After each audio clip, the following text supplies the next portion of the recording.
I'm Amelia Cormack. And I'm Allison Gwynn, and you're in Some Dark Holler. I'd rather be in some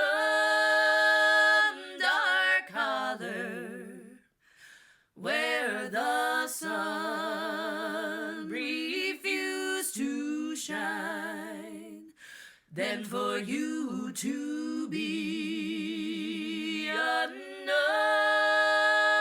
man's woman, never on earth to call you mine. Here we are. Do you need anything? No, I'm good. I've got my little water here. Okay, good. I already had my coconut water for the day. All right, great. And then my friend very kindly supplied one. But I will try to make sure it's here for you. It's on your rider I know. that I made for you. Which is amazing. Allison is the best. Also, my SAG Award nominee Oh, my word. friend. Oh, it's crazy that I've never been really nominated. I've been not really nominated for anything ever. I was nominated for a Broadway World That's UK amazing. award for a non-fringe show. It sounds more amazing than it is. That's incredible. I did not win. but- Well, I don't think. Never mind. The people from the Bear probably are going to kick our asses, but we're going to give it a go. Anyway, where did that go? That went somewhere real fast. That went somewhere very fast. We were talking about cults earlier because I was slow in the uptake. I watched Love Has One Crazy. and Desperately Seeking Soulmates. Crazy. Here's my thing. I know I sound deeply unsympathetic, but I just feel like at some point you'd go, this is crazy. Yeah, when like Robin Williams is disappointed in you. I'm guessing for most of the jokes that I make, Robin Williams would be disappointed in me. Like, Just untreated. crazy. If you haven't watched that documentary, it is, but just be prepared. I was listening to Bowen Yang and Matt Rogers talk about this on Las Culturistas, and they're like, the first shot you see is of a dead body. It's the wildest thing I think I've ever seen cult-wise into people buying into Yeah. it. The wildest thing I've ever seen. And yeah, and just at no point anyone going, and even when she's begging for a doctor and they say, no, you wouldn't want that.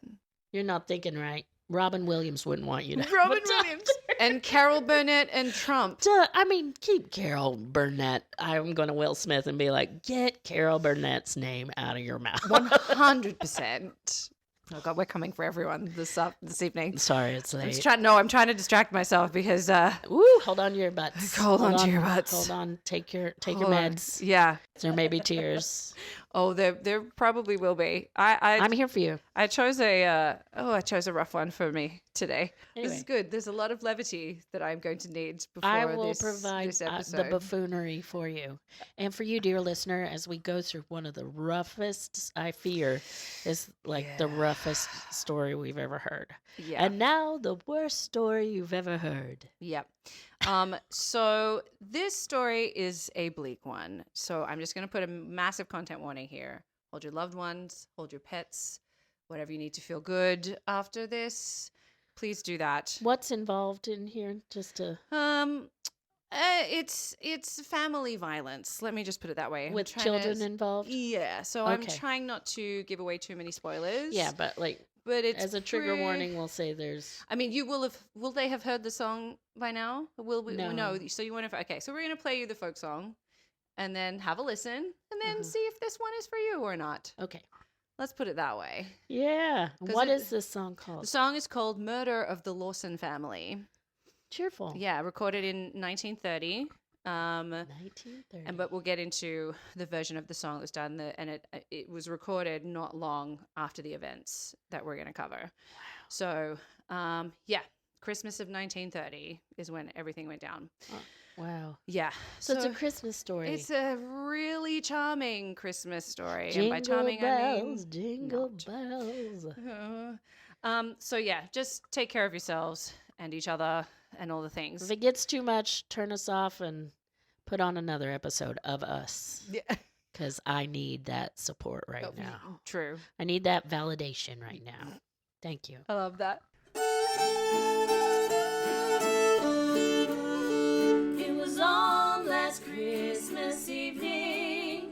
the snow was on the ground.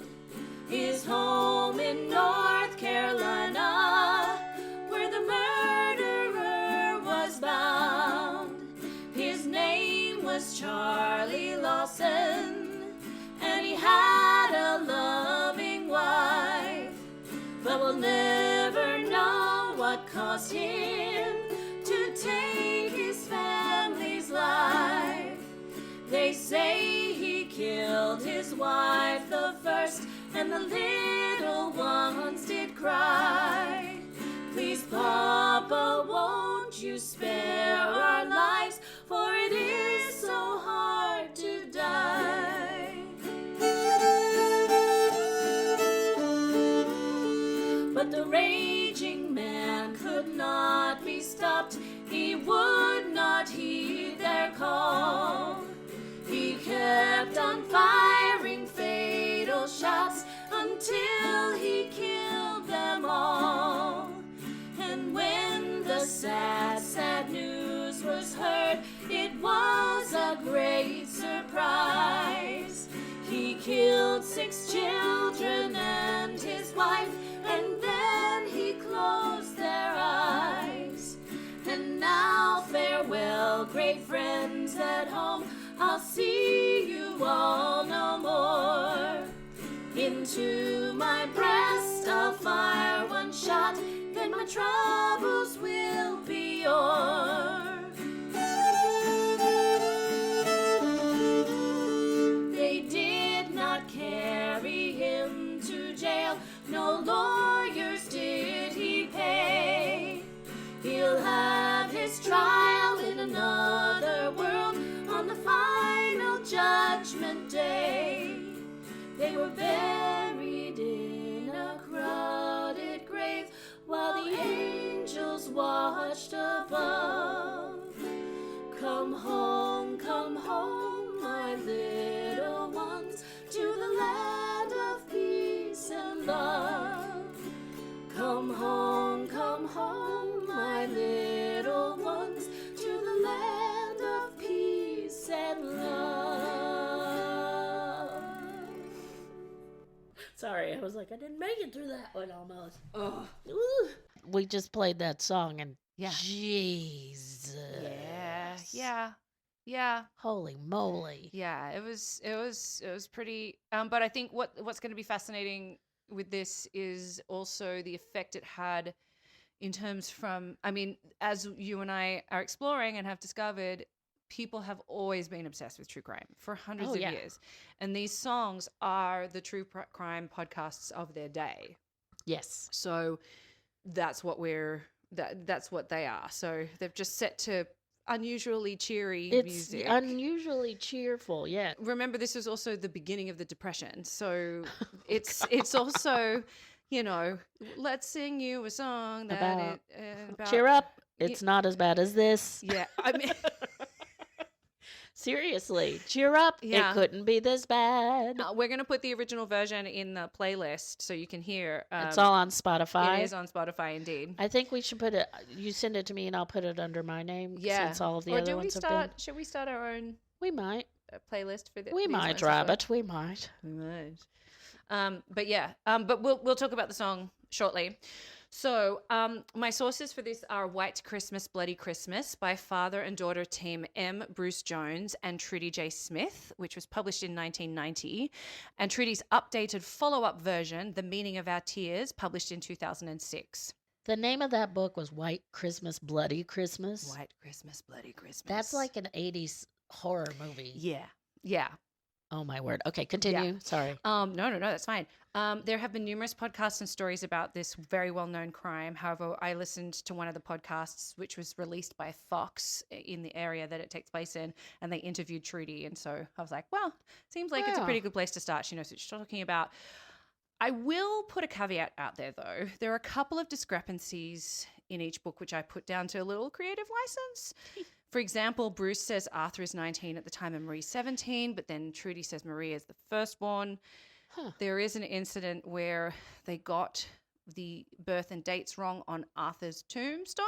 So But Marie, when we get to it, Marie is the firstborn. Marie is the firstborn. And then Arthur's the secondborn. Trudy also has people that will leave at one point and then they reappear moments later in the chronology. So I would just say a large grain of salt should be taken with a lot of this.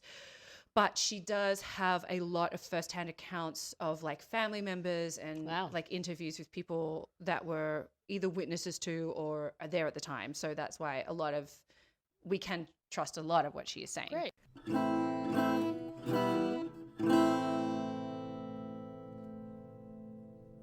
So this awful and brutal crime takes place in Germantown, North Carolina. So another North Carolina story. North Carolina, man, get it together. Yeah. So Germantown is in the north of the state, not too far from Winston-Salem, and this all takes place on Christmas Day, 1929. Have a holly jolly Christmas. I know. I was like, consider it a continuance of our holiday theme. Woo-hoo. I should have done it earlier, but don't they call the Jesus story like the greatest story ever told? Oh yeah, that's right. Now this could be the worst story ever told. Literally. Both of them take place on Christmas. There we go. So the song that was written about it came to be one of the most famous, not only murder ballads, but songs of its time as well. So we'll get into that a bit later on. So picture North Carolina in 1929. Picturing it. Most families in this area are poor dirt farmers. Yep. And the area is most well known for its tobacco. Oh, yes. Yeah, the Depression is in its infancy. But before we delve into the picture of the time too far, let's go back to the births of our protagonists and antagonist. Going back.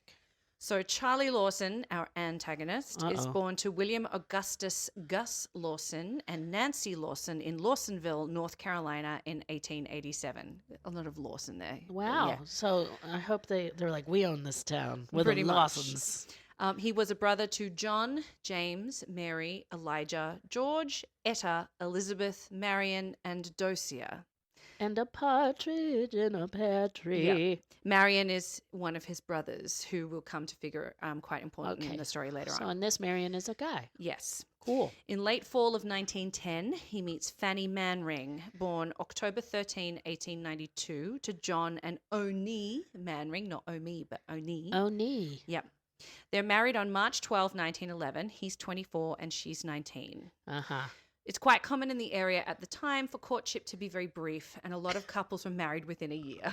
Well, yeah. Because they wanted to get it on. Yep.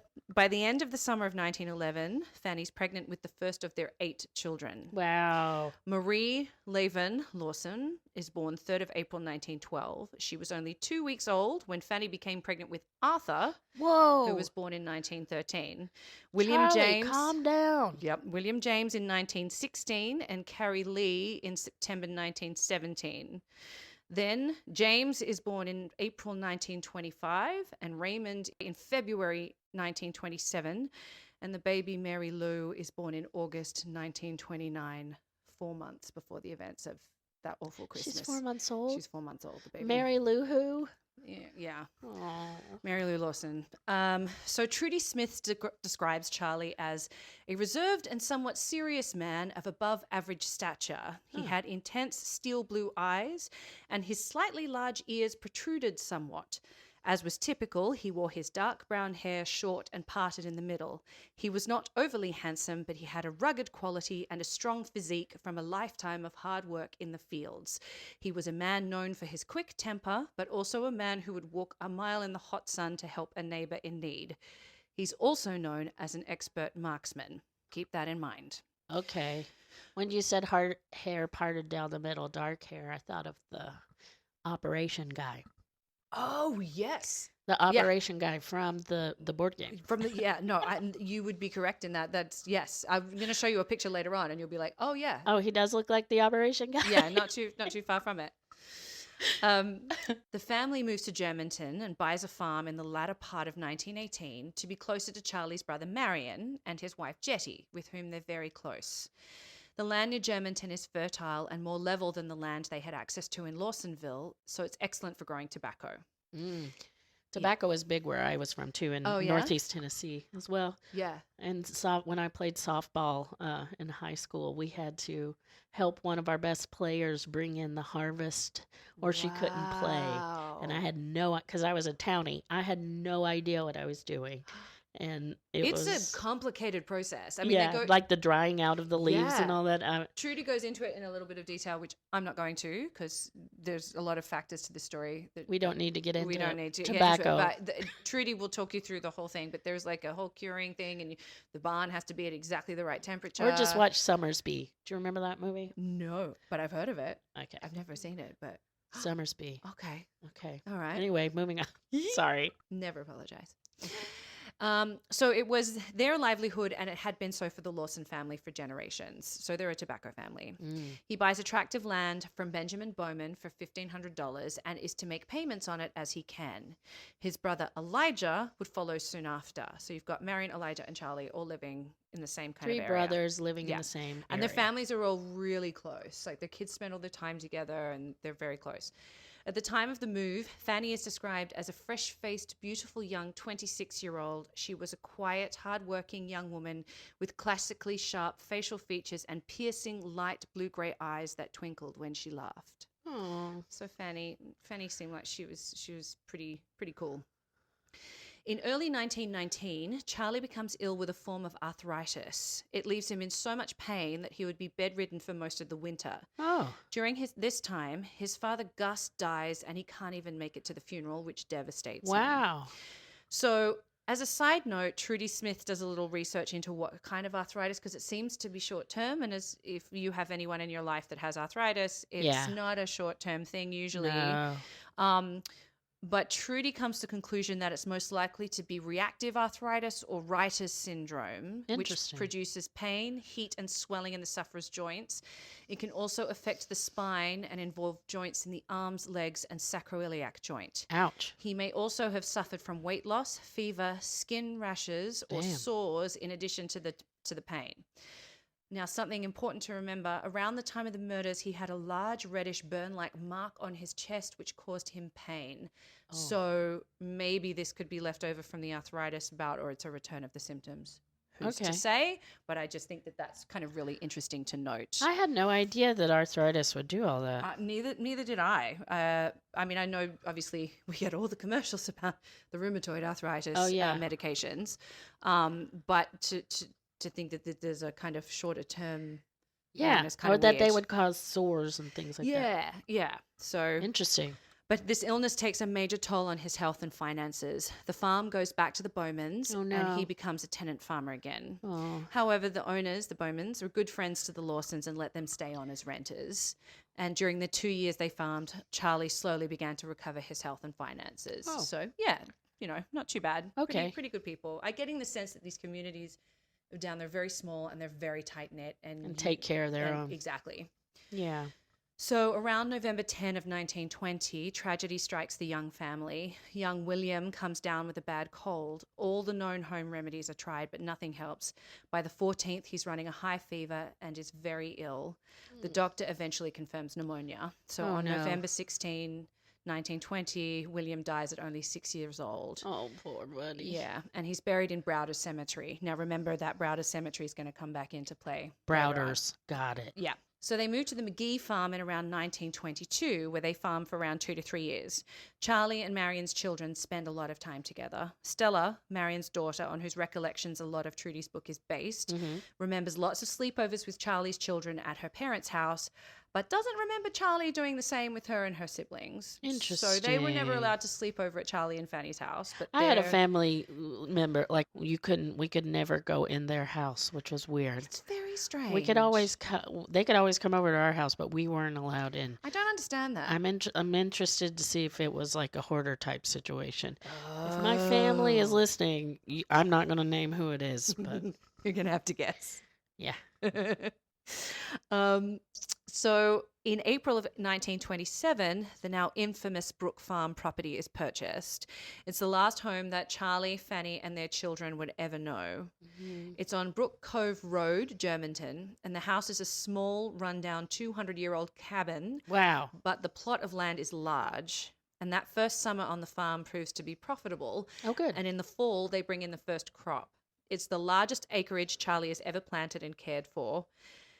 During this summer of 1927, Charlie suffers a head injury Oh no. when he accidentally hits himself in the head with a mattock. for those who are unagriculturally aware, people like me, a mattock is a digging and grubbing tool with the features of an adze and an axe or pick. Ouch. So just hitting yourself in the head with a pick. Yeah. I'm not sure which end it was. He tries to, he's digging in the ground and he hits the wire of a fence and it bounces off the fence and hits him in the head. It bleeds profusely, but he goes to the doctor who says it's not as serious as it looks. There are some who say he is different after the injury and others who say he's not. But we're going to come back to the head injury later in the story. Injury. You just keep a note of that. So a neighbor notices after Christmas of this year, 1927, that Charlie's children do not get anything for Christmas. Aww. Nor are there any decorations put up around the farm. Oh. He asks Charlie about it, whose response is, "They don't need to celebrate Christmas. I'll see to it they get what they need." What? As a result, this neighbor would sneak gifts to Fanny, who would say that Charlie was too proud. Oh, that's so nice of this neighbor. I know. But it makes you go, could he not afford it, or was he just not? He probably was a little bit of both. Yeah. But you could have put up a decoration. You know what I mean? Yeah. Like you could have, get a done twig something inside and like put something on it. Exactly. Like exactly. Put some newspaper shreds on it or snow. Or, I don't know. I know, exactly. So it's odd. It's definitely not usual. In 1928, Charlie has a run-in with a man at the tobacco warehouse. Uh-oh. The man runs into Charlie's leg twice with his tobacco cart, and he absolutely loses. So basically, the guy is pushing his tobacco cart down this row, and he hits Charlie on the way there, and then hits him again on the way back. What? And Charlie loses his mind. Well, yeah. He lunges at the man, and they fight between the rows of the tobacco. Charlie is stabbed twice. Wow. And the man runs out of the building. Wow. He's badly injured, but powered by intense anger, he is only a few steps behind the man and runs out of the building and down the sidewalk to chase him, but eventually collapses. Wow. And he's rushed to hospital where he stays for 2 weeks. Charlie does. Charlie does, yeah. So. Wow. But we're seeing the temper is, I mean, not. We are. Unreasonably, a guy runs into your leg twice and doesn't really apologize too much. You'd be annoyed. Just a little. I once had someone just kick me in the shins on the subway. What? For no reason. And then was like, "I'm sorry," like this most passive aggressive apology. And I like my little eyes teared up, but I didn't say anything. But I was like, literally kicked me in the shins. Ow. Yeah. Aww, so I'm sorry. I mean, it happens.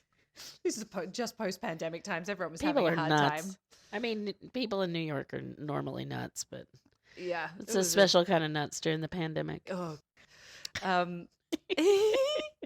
So then in May of 1929, there is an incident with Arthur, who is around 15 at this point, where Charlie loses his temper with him and tries to whip him.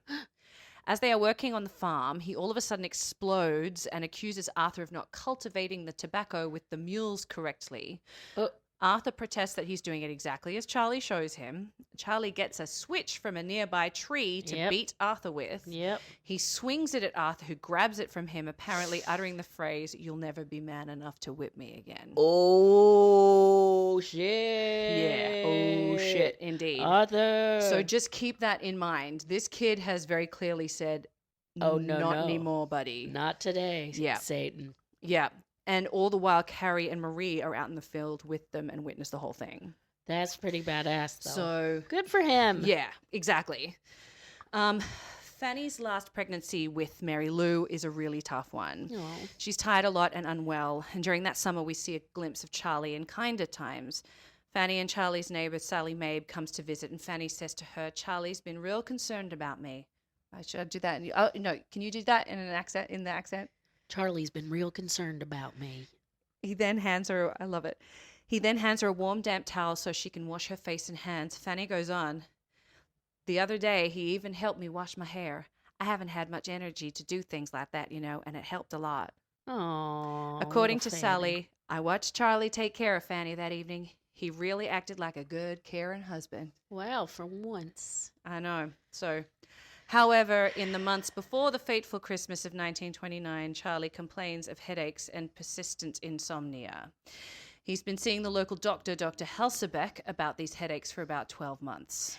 Headaches are not good. And insomnia. Fanny said he would sit on the edge of the bed and cry uncontrollably. Oh, God. She talks to her sister-in-law and says that one night he tried to tell her something, but he couldn't bring himself to. Holy crap. Late at night, she would find him in the yard or fields with his guns, crying and praying. No, no, no, no, no. He would jump up wildly in the middle of the night and check his guns. No. Many nights he would wander aimlessly around the house, which would scare Fanny greatly. Yeah.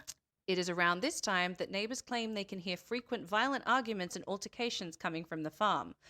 Arthur is the only one strong enough to contain his father during these outbursts, and he begins to sleep in his clothes so that he could be up in a moment should Charlie cause any trouble in the middle of the night. This is terrible. He obviously needs mental health care. Yeah. And just... I mean, clearly. But there's also something going on. Like if he says to his wife, he's like, there's something I need to tell you. But Trudy goes into more detail about it with a little artistic license, imagining the conversation. But is like, there's something I've got to tell you. Or we have an Amityville situation. Oh, yeah. The house is possessed. I mean, it is or 200 a gateway years old. to hell. I mean, look what happened to, was it James Brolin that was in the original Amityville? He started like getting sick, chopping wood a lot, getting paranoid. There we go. I didn't know that.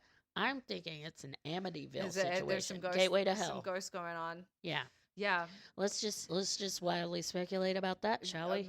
Absolutely. Let's not think about the uncheerful thing about its mental health. Health gone unchecked. It's straight up demon possession and a gateway to hell. Yep.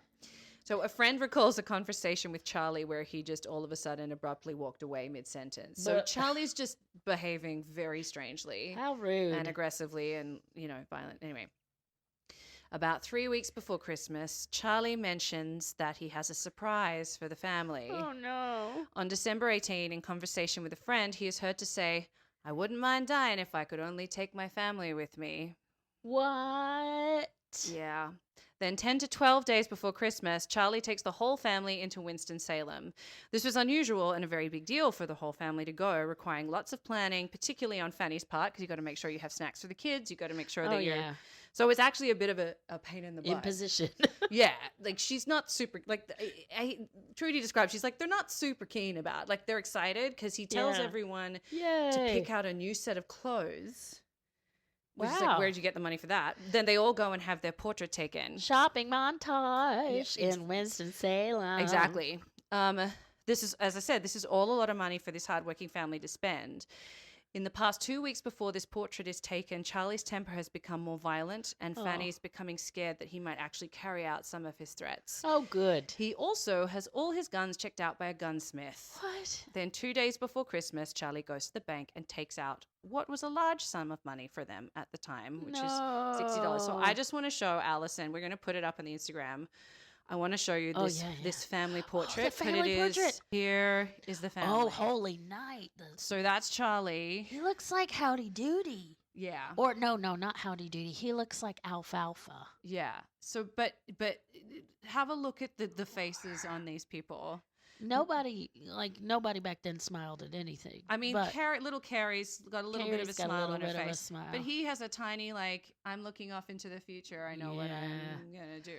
Whereas Marie, take a look at Marie and Arthur's faces.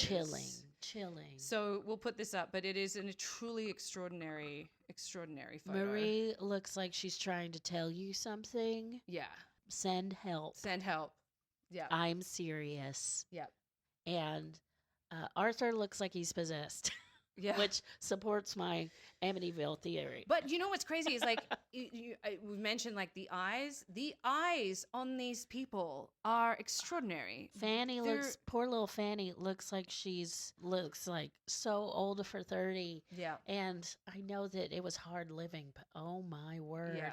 But they're known for this family are known for these piercing blue gray eyes. And you can really tell it on the eldest daughter and Marie.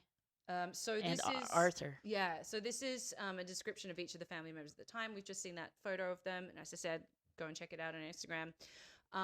So according to Mr. Bruce Jones, I just want to point out these are his words, not mine. Oh boy. So Fanny, at 37, wore her long dark hair in a careful twist on the back of her head. She was slender and shapely in spite of the fact that she had borne a total of 8 children in her lifetime. Slender and shapely. Yeah. How are you? That's an oxymoron. Anyway. Yeah. Trudy puts it a little more kindly. Her grey blue eyes were as striking as ever. She remained slender and shapely in spite of the fact that she had now birthed 8 children and had suffered several miscarriages. Okay. 17-year-old Marie was strong, large-boned, dark, and womanly. She had caught the eye of many young men in the area. She possessed sultry good looks that were not unlike the actresses that were popular in the movies of that era. She's gorgeous. She is gorgeous. At 16, Arthur is remembered as being tall, healthy, and strong. The most memorable thing about this extremely handsome young man was his incredibly pale grey-blue eyes, which you see in the portrait. Those eyes, they say, you would have to experience in person to believe. Yeah. 12-year-old Carrie, a very neat and orderly child with straight brown hair and blue eyes, and 7-year-old Maybelle, who was, and this is Bruce Jones, not me, who was already aware of her striking good looks and loved to dress up and show off, quite feminine, almost prissy. Listen, she's a kid. She's a kid.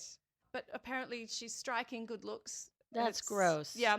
She's a kid. She's a kid. They're remembered as good students. 4-year-old James and little blonde-haired 2-year-old Raymond were extremely fun-loving and liked nothing better than to draw any unsuspecting person they could find into a bout of picking and cutting up. Now, cutting up. Yeah, I was Cutting trying is to laughing at something.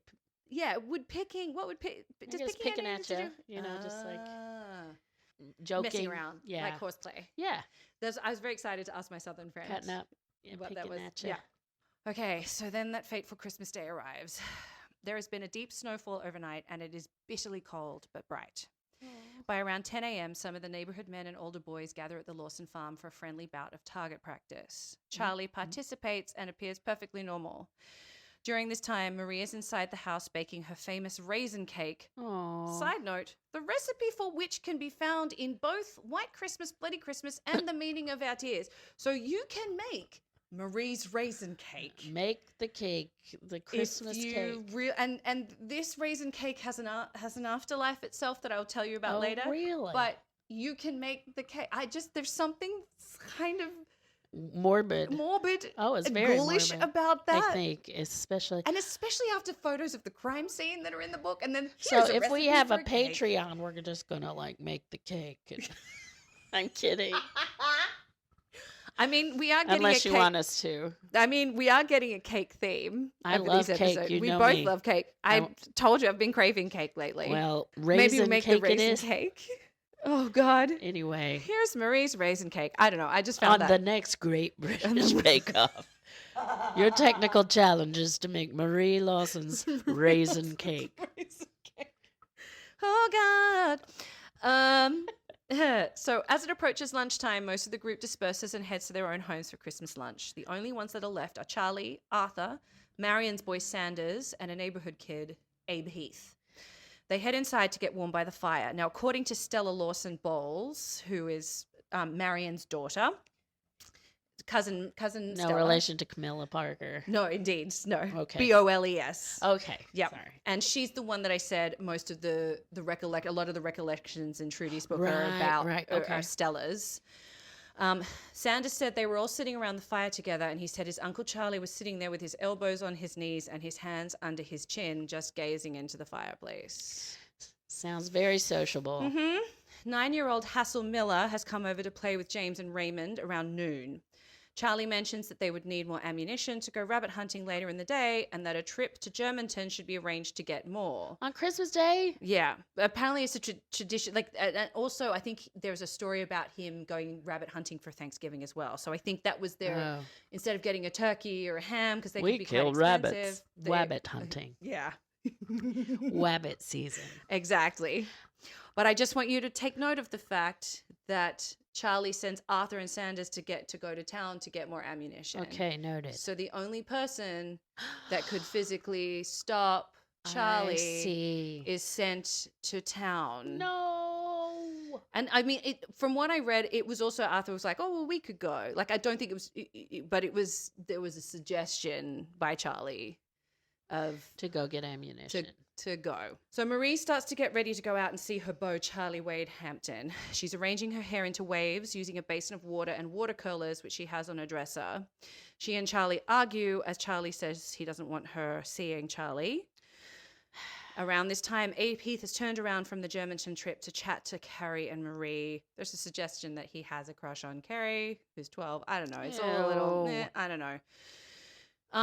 Carrie and Maybelle are planning to go and visit their uncle Elijah, so they're being rugged up for the long walk. Mm-hmm. Meanwhile, Elijah Lawson and his sons, Fred and Claude, are ending their morning rabbit hunt in the woods. Lots of rabbits. There's lots of rabbits. That's what I'm saying. Like, I think when you're at When this you're time, poor. when you're poor, like a rabbit's going to be a Rabbit good... and squirrel, actually. Yeah. Charlie says he has something to check on in the tobacco barn, Sure you removes do. his rifle from its place on the overhead beams and walks to the door.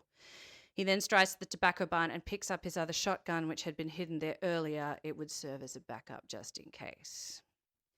Of what? Exactly. Now, Trudy, there's a question and answer section in the back of the book, and Trudy, there's a little bit of, she says, I took a little bit of artistic license, but the brand of rifle that he had was known to jam, apparently. Okay. And so she suggests that's the reason for the switching of the guns. That's why he was religiously checking them so many times, because Or he has a severe mental illness. Oh, that too. I would argue that it's all of the above. Yeah. Okay. So now we come to the really hard part, and just a reminder, this is pretty brutal, so please take care of yourselves. I'm going to try to get through it as quickly as possible while mentioning the most salient details without having to traumatize us all too much. Charlie takes up his position behind the tobacco barn, which is about 500 yards away from the house. He has with him his repeating rifle, his double-barreled 12-gauge shotgun, and a 12-gauge single-barreled shotgun. He waits till he hears the girls coming, then steps out and raises his rifle. He shoots Carrie first in the head and hand, which she puts up to protect her face. Oh. According to Trudy, he then switches guns as the rifle jams and shoots Maybelle in the back left side with the 12-gauge shotgun as she's running away. He then makes sure that they are dead with a 2x4, being careful not to damage their faces. With a 2x4? Yeah. He then drags the bodies to the tobacco barn. He places, now, we've heard the folk song. It wasn't Marie that died first. It was the two little girls that died first. Oh, babies. He then places flat stones under their heads, folds their arms across their chests, and closes their eyes. Creepy. Like it says in the song. That's what they're talking about. Then he leaves the tobacco barn, closing the door behind him, picking his guns up and heading toward the house. At this time, Abe Heath leaves by the back door of the house. Yeah, get out, please. So Fanny needs some more wood for the stove, so she has left the house to go get the wood and is on the porch with the wood in her arms on her way back when she sees Charlie running to the house with a gun in his hand. He shoots her in the chest. Oh. Marie hears the shot, runs to the window and looks out, then runs to the door and flings it open to see what's happened. She sees her father dragging her mother to the door with the shotgun in his other hand. She screams. Hassel Miller and the younger Lawson boys scramble inside the house through the back kitchen door. As poor Hassel watches, Charlie drags Fanny inside the house, lifting her knees just enough to close the door behind her feet. I'm sorry, everyone, as I'm trying to get through this as quickly as possible. It's pretty brutal. Wow. Marie has run to her mother's body. Then as Charlie reloads, she runs to the fireplace to get the poker to try and attack him. Good for her. He fires into her back and she slams into the mantelpiece, breaking her wrist. According to Hassel Miller's in-home caregiver, Renee Dudley, Hassel said that Charlie notices him standing there. James and Raymond, who have been hiding behind him, run and hide. James under the trundle bed and Raymond under the kitchen stove. Charlie looks into Hassel's eyes as if telling him to get out or get shot. And this is from the caregiver from Hassel Miller as an older man. He told me he ran back home, but he said he was terrified. He never told his parents what he had seen. Wow. They evidently may never have known it. Charlie notices Marie is still alive and dispatches her with the butt of the shotgun. Wow. But again, he leaves all their faces intact. He then walks to where Raymond is hiding behind the stove. He wildly pokes at him with the barrel of the shotgun to try and get him out, bending it in the process. He kills him in the same manner that the last three aren't shot. Oh, no. Then he catches James and does the same to him and to Mary Lou. He then gets the pillows from his and Fanny's bed, as well as his other children's bed, which are upstairs. And remember, the kids' beds are upstairs. Okay. He drags Marie's body in front of the dresser, and he puts her pillow under her head, crosses her arms, closes her eyes. He then Wow. puts James's body next to hers, placing the pillow under his head, folding his arms and closing his eyes. Then he does the same for Raymond, whose body is still partially under the stove. He leaves the damaged shotgun in the house. He commits these brutal crimes Horrible. and then places them in these, like ritualistic, like Yeah. Like, peaceful poses. Still taking care of them after he's done the worst Yeah. thing imaginable. To Yeah, them. it's Which is very so odd. It's very strange, and you can see like this disconnect. Oh between, yeah. Severe mental illness. yeah. So meanwhile, Elijah with his sons Fred and Claude make their way to the house to say Merry Christmas. Oh God. They try to open the door but can't because Fanny's feet are in the Oh, way. no. Elijah looks through the window and sees the carnage. Claude is able to eventually open the door a few inches more and looks in. He then reels back. They hear a noise upstairs, then run as they think it could be the murderer, which of course it Sure. was, but little did they know it was Charlie. But there's this story of, I think, Sanders or Claude running away from the house and looking up over the shoulder and seeing Charlie's face in the window. But they don't, Creepy. or a person's face in the window. Terrifying. And Trudy says, she's like, and Sanders, I think it was Sanders says, it looked like my Uncle Charlie. Oh my word. Yeah. This is worse than any horror movie. Yeah, it's truly, truly terrifying. So once Charlie is done at the house, he runs away to a pine thicket about 100 yards behind the tobacco barn. His dogs, Sam and Queen, are with him. Oh no. He cuts a twig from it. No, the dogs are fine. The dogs are loyal to their, bless them, Poor loyal to their things. master to Yeah, the they end. don't but know. No. He cuts a twig from a nearby branch about 18 inches long and forked at the end, intending to use it to shoot himself in the chest with the second shotgun. However, he can't yet do it. He takes out a couple of receipts from the tobacco market and starts 2 suicide notes, one which says, troubles can cause, she doesn't finish, and the other says, no one to blame but You. yeah. But he can't finish them. This is all he can write on these 2. Interesting. And then he stays in the pine thicket, just like walking around, circling, like, what have I done? What have I Being done? What have I manic done? and crazy. During this time, Arthur and Sanders have just arrived at the general store. Rufus Heath and Charlie Wade Hampton come bursting in looking for them and give them the awful news. So they jump in the car with Rufus and Charlie and race back to the farm. The alarm has now been raised and people start arriving at the house. By the time Arthur gets to the house, there are already cars filling the meadow. Arthur makes his way through the crowd. Wow. There's a crowd. There's already a crowd. And attempts to open the door, but can't as his mother's feet are in the way. Oh no. He struggles to go to his family inside the house, but his uncle Elijah and other men in the crowd hold him back. Yeah. He collapses in tears with his hands touching her feet through the door and has to be helped from the porch. Oh, that's a lot. Yeah. Fanny's rocking chair is taken from the house and brought to a bonfire which has been built, and he's placed in the chair and wrapped in blankets, and he's obviously inconsolable. Like Of course. Stella talks about him just rocking, Yeah. completely silent. The Oh. authorities, yeah. How you doing? Yeah. How you doing? I'm just, you can doing probably okay? hear in my voice, I'm trying to just get through that part as Yeah, quickly you did as it. I'm possible. proud of you. It's just like, That's the roughest thing I've ever heard. yeah.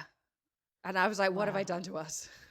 Well, what am I doing to us? I mean, it's But there were so it's many incredible. Meaning, I can't believe anything that horrible would have happened. Yeah. And the other thing I think that's really important is then what follows, which I'm about to go into, which is Ooh. the reaction of everyone to this awful crime. So within like an hour or 2 hours, oh, yeah.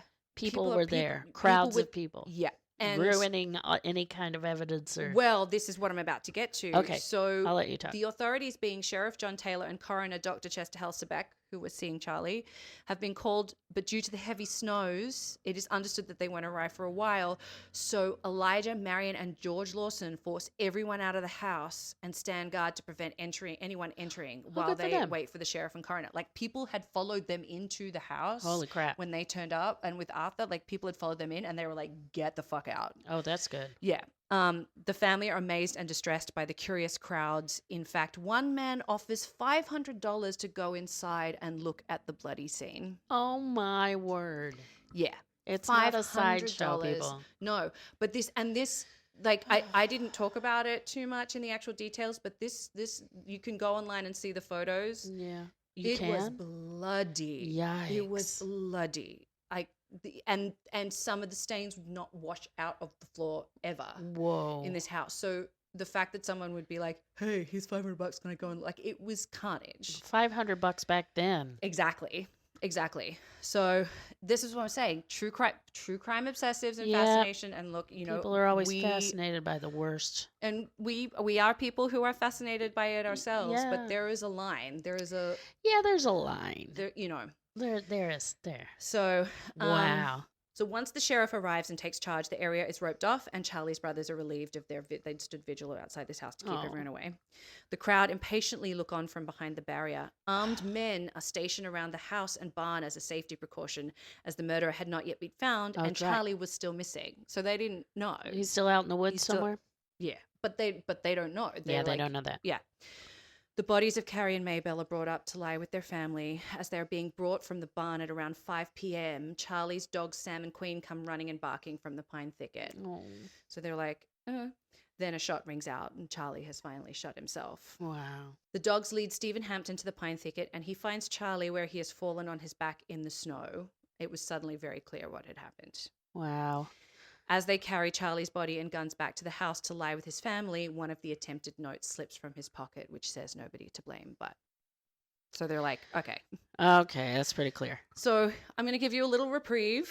This one's for the cat lovers out there. Yay, cat We fancy. have 2 cats, so...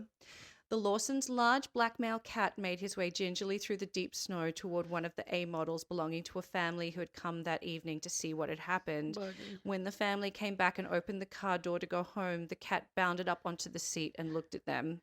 They started to shoo him out, but then realized he would no longer have anyone to care for him now that no one would be living at the Lawson farm. So they took him home where he lived out the remainder of his life. Good. So a little cat buddy. That catty was like, please save me from this. Please get me out of here. That cat was like, I've seen some shit. I need some help. Absolutely. I'm not okay. And that's Trudy. I think that's in both Bruce Jones and both White Body Christmas and The Meaning of Our Tears.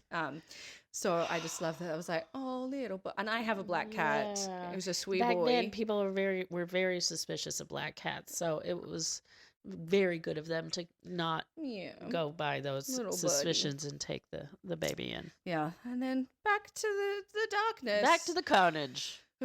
Plans Anyway, are then murder. Murder. Plans are then made to remove the bodies from the house. Because of the snow, the hearses could not make it up the hill to the house, so a makeshift sled was built. The family were covered with sheets provided by a neighbor and carried to the sled. Some people made an effort to help, but were so repulsed and sickened by the sight of the bodies that they were unwilling or unable to continue. Wow. There's some more graphic descriptions of this in the books. You can go read it for yourself. I'm not going to put it in here because it's too rough. But yeah, the effort made, and the snow was like, it was an unusually large amount of snow the night before. I probably didn't describe that well enough earlier on, but it was a huge dump of snow, and it was bitterly cold. So because of the large number of bodies, the family were taken to a larger funeral home in Madison named Yelton. Dr. Helsebeck and Dr. Spotswood Taylor, Sheriff Taylor's younger brother, who had just finished his residency at Johns Hopkins and was brought in to assist, worked through the examinations one body at a time, leaving Charlie for last. Because as you should, because fuck you. Yeah. So now we come back to Charlie's head injury. So his brain was removed for examination during the autopsy. Now, according to Mr. Bruce Jones, it was concluded that there was no damage to his brain from the mattock blow. Oh. But the brain itself appeared to have been undergoing a low-grade degenerative process. Abnormal. There seemed to be an unusual spot in the center which was not proportioned to the rest of its shape. However, Dr. Taylor indicated in a private interview many years later that there was actually nothing remarkable or unusual in the physical appearance of the brain. So who knows? He took it to Maryland with him when he returned in January after the crime. He took the brain with him? Yeah, I think he wanted to study it. That's an unusual buddy movie, but okay. Yeah. Oh my God, Steve Martin, Man with Two Brains. Is that what that movie's called? Yes. Yeah. I just had a little image of a little brain in a jar, Oh, like that. Your colleague, a Mr. Martin. deranged, my colleague, me and Steve-O. I don't call him that, or he would not answer. Oh my Anyway. gosh. So this is an excerpt from the Lawson Family tragedy pamphlet, which was on sale at the house, which we'll come to shortly. But I just think it's kind of interesting. Part of the brain cells which govern the human mind in realm of parental love and care were found in the father's head to be decaying, which in part may account for this last act of tenderness towards the victims he had just slain, ? Wow. So, I mean, that was just someone conjecturing in a pamphlet, but yeah. Wow. Yeah, a coroner's jury, which we learned about in Naomi Wise, Yes. was impaneled by Dr. Helsebeck, and their conclusion was, of course, murder-suicide. Yeah. The bodies of the family were displayed in open caskets after they had been examined, and many, many people came to view them there. Of course they did. I have never been to an open casket. Because I hope people are never go. horrible. I never want to go to an open casket ever yeah, in it's my life. never a good thing. It's not a thing we do in Australia. It's not good that it's not a yeah. thing that you do in Australia. This is all just coming off the tales of people like actually taking portraits of posed portraits with dead people like they're alive. No. Just like what in the hell? Yeah. It's very, I'm like, the last thing I want to see is my them. person dead. Yeah. So, yeah. but some people want the closure, I guess. I guess back then there wasn't I think there was, you have to see them dead to believe it. Yeah. Some But people. there's something that happens later on. I should stop preempting myself, but there's something that happens later on where it's like, I don't know that they did that, where they get to view them a second time at the grave. Ooh. Which was, I was like, but yeah. Anyway, so back to the house. Back to the house. Yeah. Those assisting in the cleanup had to continually ask people to leave the interior of the house, but they milled around looking for souvenirs. Ugh. They picked up rocks. A few began to punch the cinching from between the logs of the house, breaking up chunks and putting them in their pockets. Ew. One witness watched someone with a canning jar scoop up Fanny's frozen blood from the edge of the porch. Ew. So fuckers be gross. Yeah. Since the it's beginning not of time. Ripley's Believe It or Not, folks. Yeah. Stop it. Because Charlie had been a prominent member of their Germantown group for years, the Junior Order of United American Mechanics took charge of the grave services. On Friday, December 27, crowds of people lined the streets as they moved the caskets into 5 hearses parked in the street. This one may get me. 5 white caskets and 1 grave for Charlie. Mary Lou was buried in Fanny's arms. Oh, my God. Yeah. So baby Mary Lou was, she didn't. Whoa. Yeah. Nope. They would, Ooh. Okay. They were taken to Browder Cemetery. It's estimated that somewhere between 3,000 to 5,000 people came to the cemetery. Buggies, Oh. cars, and trucks were said to have been parked along the roads as far as 3 miles in all Wow. directions. I hope they were respectful. Yep. The grave that had been dug was enormous, as was the mound of displaced earth nearby. People began trying to climb the mound to get a better view. Holy hell. So men were asked to stand on the mound to keep the crowd off. Before they were buried, the caskets were opened one last time so mourners could pay a last farewell. Once the family had viewed the bodies, 2 lines were formed to allow the huge crowd to file past. The stream of people lasted 3 hours. Whoa. Here is the thing. Why the fuck was Charlie allowed to be buried with all of them? He shouldn't have been. No, he was buried with them. I just was like, why did anyone think that was an okay idea? I have no idea. Yeah, but he is. And the baby William's, like 6-year-old William, who they lost from the pneumonia, Yeah. he's right near them as well. But it's like, why would you? No, Why you don't would get you to do be that? with. No, Why'd you don't you- get to be there. You can tell I'm not a Christian because Yeah. I'm not forgiving. Yeah, of me that either. I'd be fucker. like, you don't get to be there at all. Yep. Yes. Again, back at the house. People kept coming to the house in droves. By mid-January, just 3 weeks after the murders, Marion and Sanders had the house well established as a tourist attraction. No. Now, to be fair to Marion realizes he can raise some money for Arthur to pay off the debt on the farm because people are coming anyway. Well, yeah, okay. Like they're coming. They have to beat people this off. is their GoFundMe. I mean, yeah. Guess so. So he would sit at the front door of the cabin charging Wow. 25 cents to walk through the house and to where Charlie shot himself. Whoa. So, but here's the thing, and Trudy does make a comparison. Someone makes a comparison to Floyd Collins, and I don't know if our listeners may know the musical by Adam Gettle, or you may know the story of Floyd Collins, who was trapped in a cave, and it was one of the first media circuses where Wow. people were selling stuff. Like, people are gonna come and Gawk. yeah, exactly, and and we'll come to it later, but a lot of the family hated the fact that Marion did it, but also he's like, if I can We have to help make my some money. nephew Yeah. who has this huge debt because of this Poor farm. Dang. So homemade snow cream. Now, do you know what snow cream is? Yeah. I'd never heard of what snow cream is. It is homemade ice cream made with fresh snow, sweetened condensed milk, and vanilla extract. Yeah, it's poor people ice cream. I mean, it sounds delicious. It's poor folk ice cream. It really is. I love that. How to again make the best of a good situation. Yes. I mean, make the best of a bad situation. It's not good. Make the most of what you have. There's that. So that could be purchased as a refreshment. On Tuesday, January 8th, the livestock, perishables, and livestock for the farm are sold at auction. Oh. And this is from the Danbury Reporter on January 15, 1930. Due to people coming in such large numbers to view for themselves the place where the tragic death of the Lawson family occurred near here, relatives of the family have erected a fence around the place and are charging admission for people to satisfy their morbid curiosity. Cars from almost everywhere are reported seen there every day, and one day recently, a Walnut Cove citizen in passing there counted 91 cars parked in front of the place. Wow. The bloodstains were still on the floor. Oh.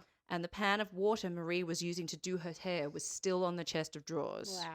The raisin cake she was making Uh-huh. was sitting on the kitchen table, and as people filed through the house, some began to pick raisins off the cake, No. either to taste or as souvenirs. Don't eat it. Gross. They're eating Barf. her cake. Barf. Eat it. Ugh. What if there'd like been I know. like blood on it or something? So, Blah. so a glass cover was quickly placed over the cake, and it was Good. kept in this case for the duration of the showing of the house, which was around 5 years. Wow. So they continued to show the house for around 5 years. Eventually, Trudy says that initially it was every day, and then they cut it down to just Sundays. just on after the a Lord's while. Day. Just after you worship the Lord, go Mhm. gawk at some murder. Yeah. It gets better. Trees from the pine thicket, where Charlie shot himself, were also dug up and taken. Yeah. What? By the end of the first summer, a refreshment and souvenir stand was located beside the wood pile at the edge of the yard. At this stand, one could purchase crackers they called nabs, which were pieces of a raisin cake baked during Marie's recipe, colas, and candy. No. There was also a packet of pictures available containing the family portrait, scenes from the day of the murder and the funeral, which are all in the back of White Christmas, Wow. Bloody Christmas. And they're graphic. Like yeah. Horrid. But you'd go and you'd get this packet Get of your photos. souvenir. hmm Your souvenir program. Yep. By the end of 1930, Marion authorized the writing of a booklet entitled The Lawson Tragedy, which is what I quoted earlier, by Sure. Leroy Wall. Also, a single-page print of a poem by the same name and author. Oh. Now, it's different to the song, the lyrics of the song. It's an entirely different thing. Yes. Some thought, as I said, Marion had turned the tragedy into a circus. Marion and his Sure. pictures of the murder scene did appear at a sideshow during a week-long exhibit at the Winston-Salem Fair the following year. Of course they did. So, Yeah. It's gawking. sort of a circus. As I said, many family members disapproved of the money-making scheme, and Sure. eventually the Turin house were closed up 5 years after the murders.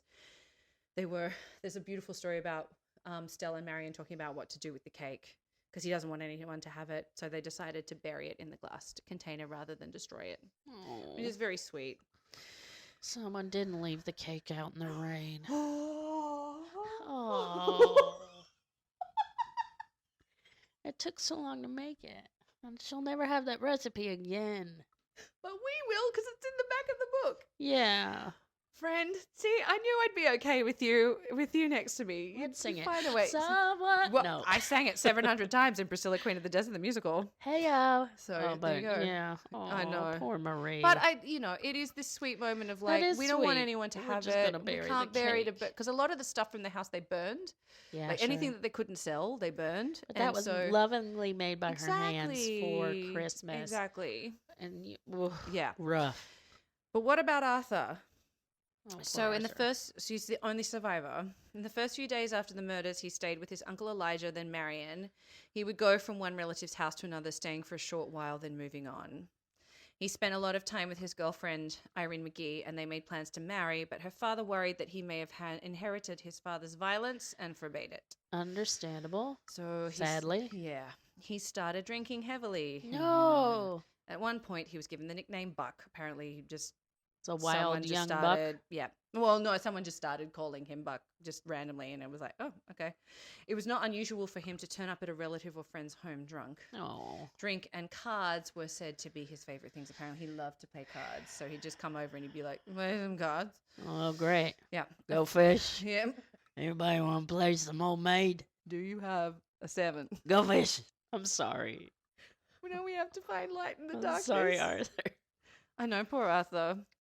A few years after the murders, he had matured into a 6'4", very muscular young man and become a bouncer at the local dance hall and bar. Like you do. Yeah, he met Nina Bybee and they had 4 children, Nancy, Wow. Patsy, Maybelle, and James Arthur. Maybelle. Another Maybelle, I know. Unfortunately, it was not a happy one, so you can imagine why.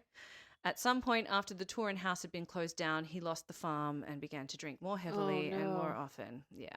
By the early 1940s, he started working for his Uncle Marion in the construction business he had started. So once they shut the tour down, Marion starts a construction business. Hey. It does pretty well. Yeah. And Arthur starts working for him as a truck driver. Oh, no. On May 5th, 1945, he's in a fatal car accident, most Ugh. likely due to drink driving. Totally. He's thrown from his truck and pinned by it. He was only 31. Oh, damn. Yeah.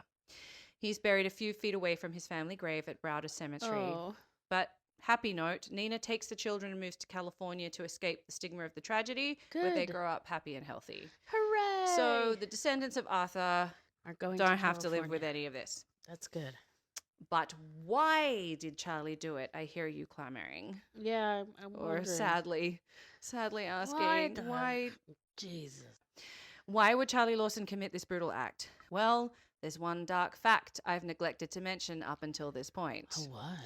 We explore the head injury theory, but it looks like that doesn't hold much weight Huh? necessarily. Really? Here is Oh, yeah. the real reason, which explains his erratic behavior leading up to the murders, corroborated by a close friend of Marie and Stella Lawson Bowles, Marion's niece. A few weeks before the murders, Marie is with her friend Ella Mae Johnson and eventually confides in her that she is pregnant. And the father is her father, No. Charlie Lawson. Sorry. No. That's no. Yeah. No. Yes. She tells Ella that Charlie knows that she's pregnant and has told her that if she tells anyone, especially her mother, there'll be some killing done. No. Yeah. What an asshole. Yeah. According Oh. According to a family member, Beulah Lawson Matthews, all the Lawsons lived by the same motto, you just don't talk about kin. Yeah. Well, So you there's parts of my family that frustrate me beyond any end because, you know, some people in my family have passed away and were suffering for a very long time Yeah. and no one talked about it. And Yeah. me living in a different place, I never knew about it until it was too late. Yeah. That's a Southern thing. You Yeah, you keep it do. in the You keep it- family. You keep it sealed up if anyone has a problem. So And toxic. it's so bad. Yeah. Yeah. Oh, my word. So now go back and look at that portrait of that girl's young face. I'm going to show you again. Look at Oh this my young w- girl's face. Oh, honey. And she's 2 months, I think she's in her second trimester by this point. Oh, no. So it's written all over her face. Like, it's Yes. just. She's screaming out. Yeah. What was it on My Favorite Murder? They talked about the domestic violence. If you see anyone doing a thumb Holding with a their thumb? fist, that's a sign of someone who needs help for domestic Oh, violence. And wow. I just we were talking about Marie before, I was like, if only she'd had Yeah. something It like was that. like she's telepathically trying to, like, Yeah. say, help Her me. look is so intense. It's Oh, Um, heartbreaking. yeah. Not to mention back then, probably the stigma of guilt. And, well, even Oh. now, the Yeah. stigma of guilt. And that's not your fault. Yeah. Oh. So, but Fanny had become aware of Marie's pregnancy in her second trimester when she could no longer hide it. Fanny knew. Just before Christmas, So she realized it just before Christmas. She's like, she can't show it anymore. I know my daughter. Right. Something's going on. She's pregnant. And she wouldn't let it rest. And she just questioned her because they were super, super close. And she had a boyfriend named Charlie too. Yeah. And eventually Marie breaks and finally tells her mother. Oh no. Because she can't. Well, yeah, good You for know. her. She shouldn't have to keep that by No. herself. And so Fanny had desperately needed to confide in someone, so she may have told several of her sisters-in-law. George Sure. Lawson's wife, Nina, told Stella Lawson-Bowles that Fanny had also shared with Jetty, Marion's wife, now Jetty passed away in 1928. Okay. That was a long, convoluted sentence. So basically, Fanny has told several of her sisters-in-law, Well, also, and one of the sisters-in-law has eventually told Stella, and this is part of the reason why Trudy, like in White Christmas, Bloody Christmas, they brush over it. Bruce is like, this is what's been suggested, but we're not going to talk about it too much. Huh. And then Stella eventually in the early mid-2000s is like, I got to get this off my chest. And Good. she also runs into Ella Mae Johnson, who was the friend that Marie had confided Wow. in at a nursing home. So it's, Wonder why that was kept such a secret, just because it was shameful and they thought that it would just bring more shame onto the family. and this family are just like, we want to forget all about this. We don't want to, but like, I would rather have a reason like that, than just, who knows, he was crazy. yeah, but He was crazy, but Yeah, it was kept under wraps for 70 years. Wow. So, Y'all, if you're being abused in any way, just Yeah. tell somebody. Yeah. It's not your fault. yeah. Holy Exactly. crap. But it goes to suggest that if Jetty, like if Stella says, my Aunt Fanny told my mom, her mom died in 1928. So Yeah. that's a while. And that Fanny is like, something's wrong between Charlie and Marie. Sure.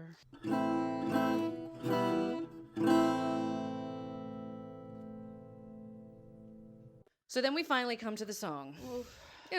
Lighter, change of topic. Yeah. So it's written by Walter Kidd Smith within a month or two of the murder and recorded by him and the Carolina Buddies. What buddies? On March 25, 1930. So we're talking like 3 months after. Sure. It's recorded in New York for Columbia Records. So it was a big deal. That is a big deal. Yeah. The melody used was the same as another murder ballad written by Posey Rohrer named Pearl Bryant, Yeah. which I have told my learned colleague Allison about, but I can't do it right now because it is also very brutal and I can't take that right now. So we might cover it at some point. Sure. It was also recorded by the Red Fox Chasers for a rival label, Champion. Uh-oh. This is fun. A Mrs. Cyrilda Johnson claimed that she, her husband Troy Johnson, and Moses Ferguson wrote the lyric. The reason we did not record the Lawson ballad and put music to it was because some of the Lawson family told us we would be sued if we put it out, so we still sang and played it for our friends. Wow. So she's like, we wrote it, but we just did it. didn't. We had too much respect for the family, so we Yeah, didn't. we're respectful, Yeah. but we wrote it. Like, Did you? so there you go. Oh. But it's been recorded. Our friend Doc Watson recorded a version. Sure. We love Doc Watson. Also, Sharon Needles and the Stanley Brothers. Sharon Needles did it? Yeah. Wow. It's obviously a much more modern. It's a very creepy take. That's amazing. We'll put that in the Spotify we'll as have to well. put that on the playlist. Sharon Needles. So after all of this tragedy, there's 2 thoughts that I want to finish with. So this was printed in the Lawson Family Tragedy pamphlet, and I just find it a really poignant take on opinions on mental health at the time, particularly when we think of what mental health care was like at the time and Right. the state of what they called asylums, but psychiatric wards, they were horrible. The people that were Horrid. sent, like you were sent to an asylum if you were gay, if you had epilepsy, if you slept with too many men. If you had PMS, Yeah. So you were hysterical, as they said. yeah, and as someone who deals with anxiety Sure, me too. and many levels and seeks mental health Yes. help, as many of us do, I just find this very poignant for the time. We seek to cure and prevent mental illness. Quote, We seek to cure and prevent mental disease. The sufferer should be counseled in building up personality through self-discipline so that a feeling of adequacy, of efficiency, of contentment and happiness may be achieved. They should be taught the philosophy of life and how to, it says life, but I think they mean live. Mental hygiene implies the attainment of emotional peace and maturity and the acceptance of life's varied fortunes and difficulties. In other words, it teaches us that there are good days along with the bad days. It teaches us that in every life there is a bitter and a sweet, a joy and a pain, a victory as well as a defeat in all phases of human experience. To everything there is a season. There is. But I think there's also a sensitivity to this idea of like there's going to be good and bad days. Oh, yeah. And, there's a balance. And I just wish that there had been more sympathy in the practice of mental health at the time. That's something along those lines. I don't know. Maybe I'm pregnant and emotional and reading too much into it, but I just don't know. Now, did anyone other than the immediate family know that Charlie was crying by himself, walking around outside, checking his guns? They were hearing these arguments that would come from the farm, and Trudy goes into a lot of more detail of like people would be walking past, but you don't, and even like, but you don't interfere. No, and even when people started hearing shots around, they were like, oh well, they're probably just hunting. But then there was also like when they started hearing, they didn't want to put themselves in danger, which I don't blame them. I mean, one of the first things they say, and like, when I was working at the video store and they would be burglaries, like, don't be a hero. Don't put yourself in danger. Don't, So I do understand it to a certain extent, but it's just not my place. He was seeing a doctor. He was going to Dr. Helsebeck. Interesting. So, What did Dr. Helsebeck say in response to him crying at night? I mean, I don't know if he knew that part. All he knew was that there was insomnia and headaches. Okay. So I feel like that should have been mentioned. Yeah. The hysterical crying and praying. But then that would be you having to admit that you have a problem. Yeah. That you cray. And the reason why you're crying, which is that you're fucking your daughter. Oh, right. See. It's just so. So A, you had to be kind of mentally ill to do that to your daughter. Yeah. And B, in order to deal with doing something so horrible, you have to make there has to be some sort of break there. Yeah. I just don't understand family annihilators that have to take everybody with them. Well, and this is before we get onto the song that I've written, which is very much on this theme. I just want to read you lastly the beautiful words that are engraved on the Lawson family tombstone. Aww. Which says, not now, but in the coming years, it will be in a better land. We'll read the meaning of our tears and finally we'll understand. So that's why Trudy's book is named The Meaning of Our Tears. So, but also the fact that he's buried in there with that beautiful thing on the tombstone. Yeah, what a fucker. But here's the thing, and I will say I owe credit for this thought to Henry Zabrowski from Last Podcast on the Left, but I wholeheartedly agree with the sentiment. Just get the fuck out. Yes. If you have any inkling or any desire to kill your family, just go. Yeah. Because repeatedly, like, there is absolutely no justification for you killing your entire family. Wow. I don't understand. See, thank God that I don't understand, I guess. But I don't understand how you make that leap. Yeah. Well, everybody's going with me. Also, it's my fault, so I'm going to punish everyone else for the fucked up shit I did. Maybe it's like no one can know. Yeah. How would the baby know? How would the baby? How? Like, but also, how are people not going to know when you're like Chris? It's Chris Watts. Oh my God! Like, fuck what that guy. A piece of shit. You kill your whole family and then you're just alive. And it's like, oh, someone came in and killed him. And no one, you don't think anyone's going to be suspicious? What a piece of shit. I hate, ugh. Now, was Charlie planning this for a long time, you think?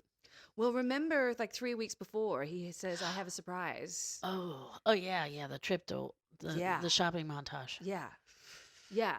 So I think he's planning this for a while. And remember, he says to Marie, if your mother finds out, there'll be some killing done. That's rough. So holy crap. And then the other thing about, I wouldn't mind dying, but I'd want to take my family with me. No. He says that No. earlier on. You don't get to. No, you no. I know. Flames on the side of my face. Heaving breaths. Yeah. What a dick. Yeah. So this song that I wrote is dedicated to you, Charlie. And Piece of shit. Thinking about things that we've learned, there is nothing for any of us to learn apart from Charlie, which is like, don't fuck your daughter. Ugh. Don't, like, just leave. Just go.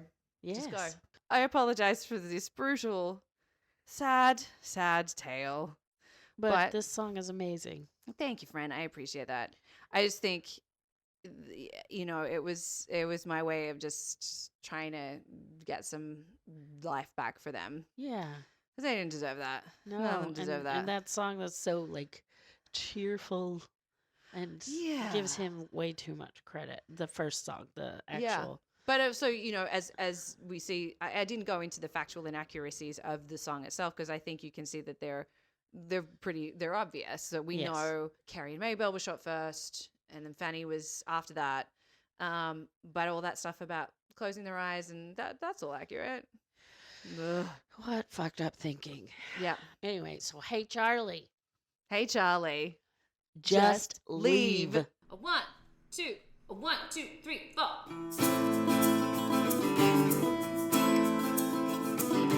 Charlie Lawson's head was hurting. Charlie Lawson couldn't sleep. Charlie knew his awful secret. His pregnant daughter couldn't keep. So Charlie formed a plan in mind to get himself out of his mind.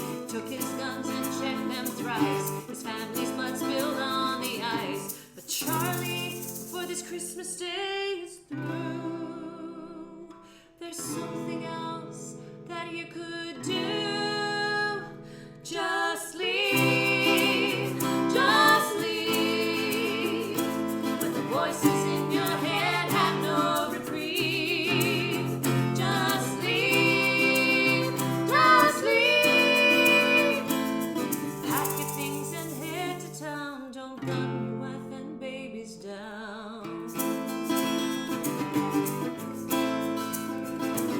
You couldn't leave Marie alone. You took her childhood for your own. Made mother and daughter bear your burden. You set their hearts and minds a hurting. What did those babies ever do to make you want to kill them too? You cruelly sent Arthur away. You knew if there he'd make you pay. But Charlie, here's what I say to you. Their lives would be much better without you. Just leave, just leave. But the voices in your head have no reprieve. Just leave, just leave. Pack your things and head to town. Don't gun your wife and babies down. So all you family annihilators, frustrated spouses and family haters, instead of being selfish little dicks, just get out, leave them alone. You clearly want to be on your own. Hit the road, leave them alive. That way you'll all survive.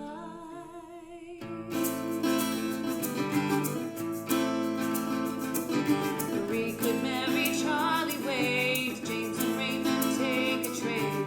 Carrie, Maybelle, and Mary Lou could live their lives as sisters do. And Fanny, your loving spouse, who raised your kids and kept your house, but gradually forget your lies. Live out her days of grandma wise. And on that fateful night behind the wheel, Arthur wouldn't have drunk like that. His life snuffed out in seconds flat. Just leave, just leave.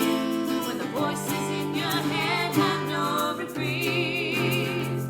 Just leave, just leave. Pack your things and head to town. Don't gun your wife and babies down.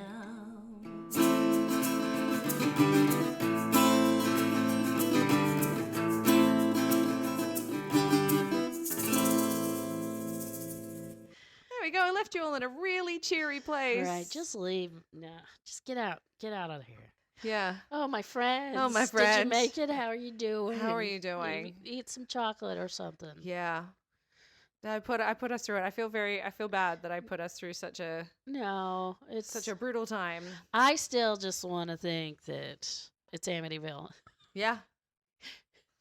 I mean, places hold energies. I do believe that. Oh my God, that's awful. I mean, the other thing we learned is parts of North Carolina. I mean, it's not just don't go to the river. It's North Carolina's not looking good for you right now. Yeah, parts of it. Parts of it. Parts of it are great. Gorgeous. Gorgeous. Yeah. I love Asheville, as we call it. Asheville. That's like Asheville. Louisville's my favorite to say. Louisville. Louisville. Asheville.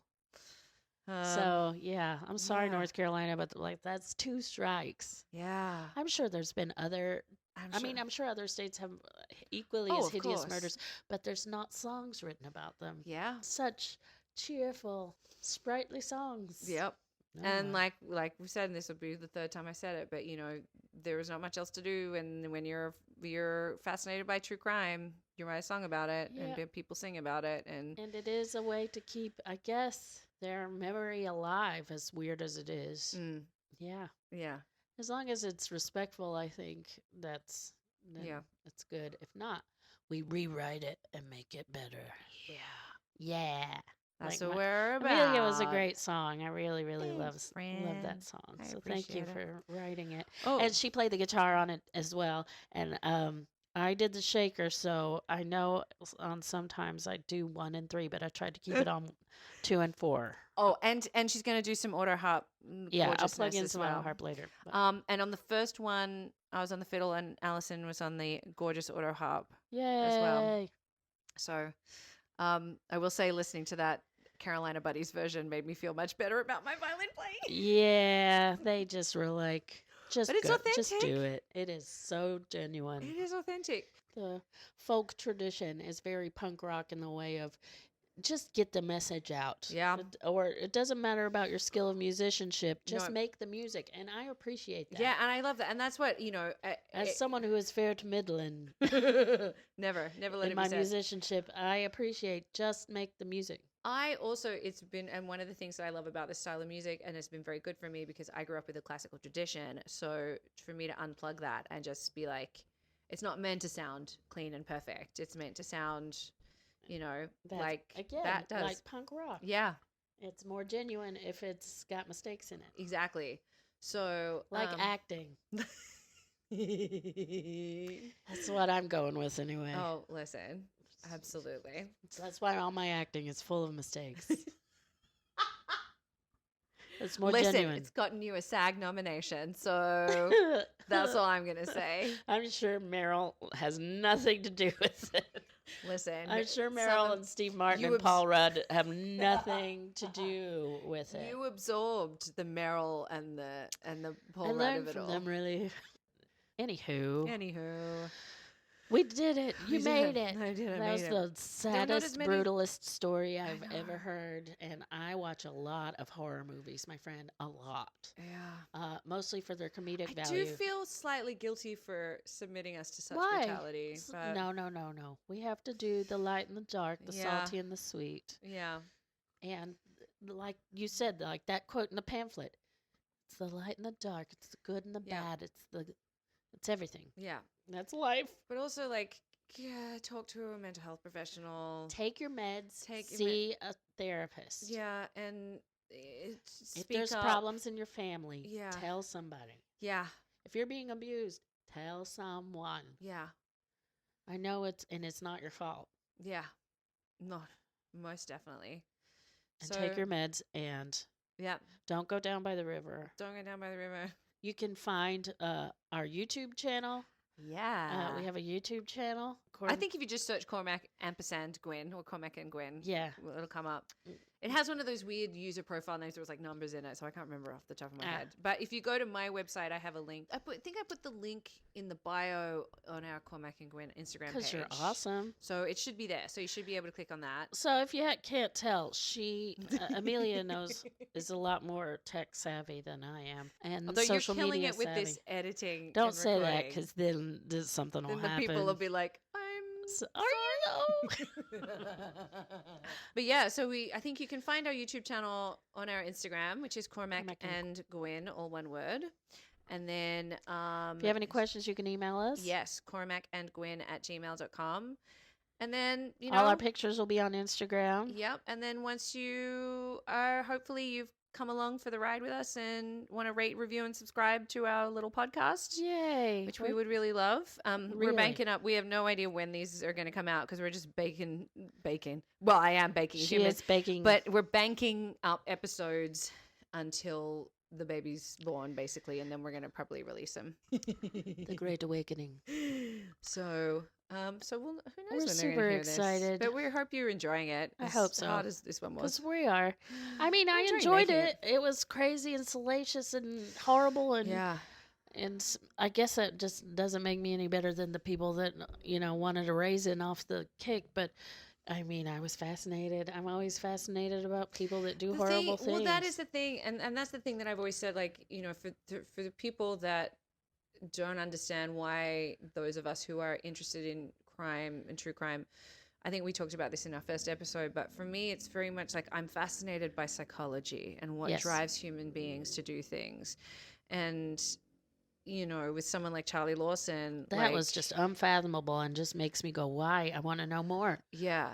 I mean, I don't know, but from what I can read in his family was a very loving family, like his brothers. And I mean, who's to say that there was not other stuff going on? And I'm sure. But they seemed to be really close and they were equally as, of course, they were absolutely horrified by. Yeah, shame can by do all this. a lot of terrible things to people and twist them up. And I have to think that shame did a great big number on him and drove him crazy. Yeah. Or contributed in driving him further crazy to do what he did. Yeah. Yeah, it really is. So get some help, friends. Yeah.